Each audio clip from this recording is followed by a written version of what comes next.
Hey everybody, it's Lucas again at Stokes Music Studios. Let's take a quick glance at the CAGED system. That's C-A-G-E-D.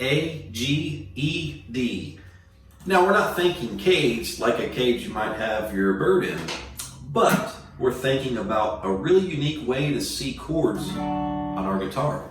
Let's pick the key of D. We have a D major chord, everybody. You might have learned from the get-go that that's a D chord. But if someone played a D chord midway up the neck, it may be confusing on how they're doing that. So after the completion of this video, you will understand a little more about the CAGED system, and I encourage you to work on these shapes. It's nothing we can't do. There are some knuckle busters and some finger challenges for these chords, but it's nothing we can't do.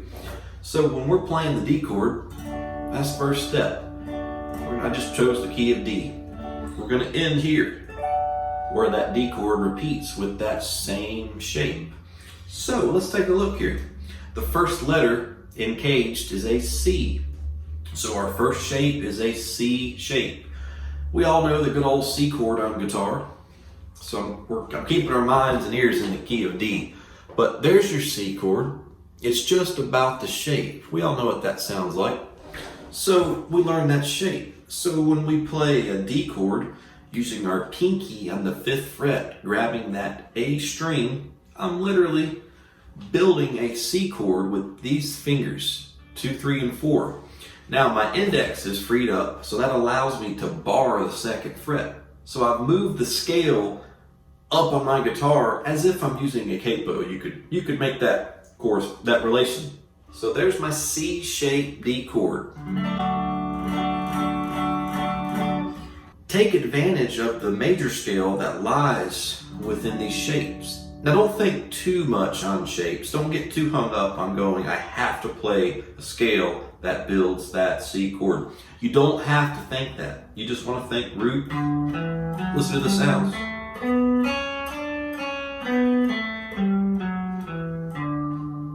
Nice. So I've got that C-shaped D chord. The next letter in CAGED is A.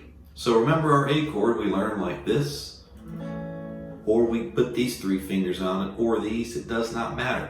But let's get that same root note, A string, 5th fret, and bam, there's my D chord, A shape. Look, you could finger that like this with your literal A chord fingers if you use those, and then get your bar right here. But that's just not a shape that I do a lot. I tend to lay these flat. I just find it's much easier to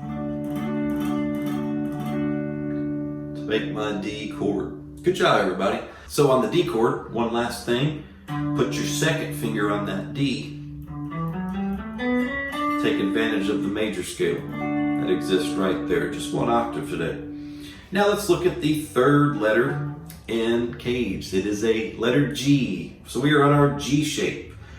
G shape, we think of this. Or we think of this. 1,000 ways to skin a cat. So when we put that shape in particular and make G shape, my root is actually this D note on the 10th fret for simplicity there, and I built a G shape. Now the trick is we do have to get this finger to recreate this nut of the guitar. So we lay it flat, really strengthening our finger. And we do have a G-shaped D chord.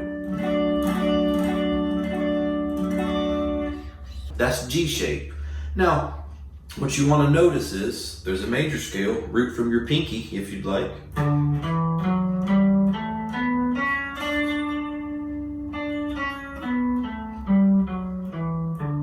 There's my G shape. Great job, everybody. Let's look at a more comfortable and a more familiar pattern, our E shape. We're on the 4th letter in the word CAGED.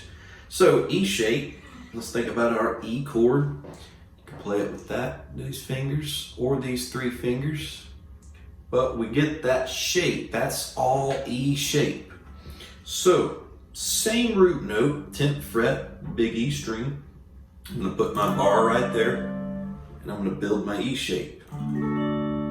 That's a much more comfortable chord. You may already know just that. Now, there's a major scale here, starting from our second finger root. You might have learned the whole octave of that pattern. Great job. Now that's the letter E. We got one more to go and we've made it back home. It's the letter D, and that's the key we're in. So when you go to the 12th fret, you have to envision that that's where the guitar repeats itself. So make this D chord in the same spot as if you would put it down here. You just have to account for that being fret 12. See that right there? Bam, there it is again. Put your ring finger on the dot, even better. So there's two ways to do it. You can grab your F sharp note with the pinky, get a really lovely D chord. Or you could just strum these 3 strings at the top. So that's an easy shape, we already know it. Now the D note on the 12th fret gives us one more little major scale right here. We can continue up the neck. Today we learned in the key of D that you can apply C shape, A shape, G shape, E shape, and D shape to your chords. And you also want to take advantage of the major scale that lies right there within these shapes. It's a great way to start unlocking the fretboard. You might see some connections and relationships that you never have.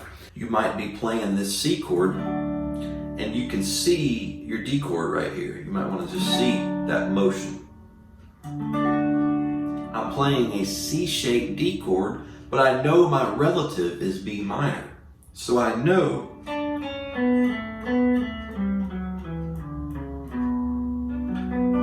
it's very easy to see a B minor. And the big move to make that C shape is not that difficult if we think about a B minor.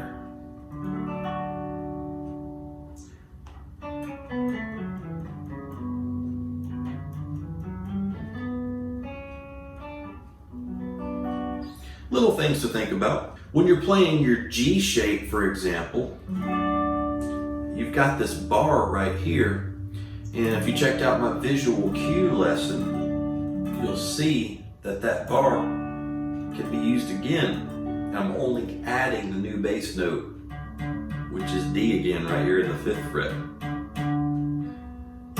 Same note that starts our G shape. So there's all kinds of little tricks and connections you want to make when you're playing these shapes. And in this video, I just wanted to kind of harp on them really quickly and gift them to you, if you could say that. That way you can practice this throughout this week. And in lesson number 2 of the CAGED system, we'll take this somewhere else. Hey everybody, thanks for tuning in today, and I'll see you all in the next lesson.